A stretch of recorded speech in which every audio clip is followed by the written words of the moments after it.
Y, Z, it could be either A and B.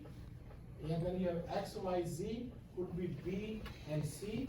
Then you have X, Y, Z, could be A and then Y. See that rotates, C rotates 360 degrees? Watch it. See that? That's your C axis. When it rotates, that's your C axis. Okay. Watch this table. It already rotated. Now look at this. Look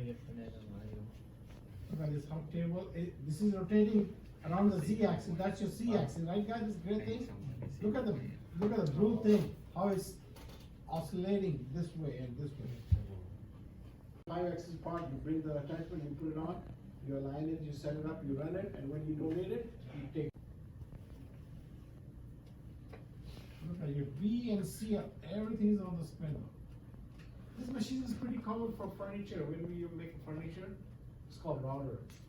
That router has all the axes, it goes in any direction because B and C axis all in the same, this thing. It's for cutting wood or mainly or Something like that. soft? Yeah. Soft. The blue base is going to rotate about the Z axis, that becomes your C axis, and this whole thing is going to swivel. The gray head table swivels like this, that around the Y axis, that becomes your B axis.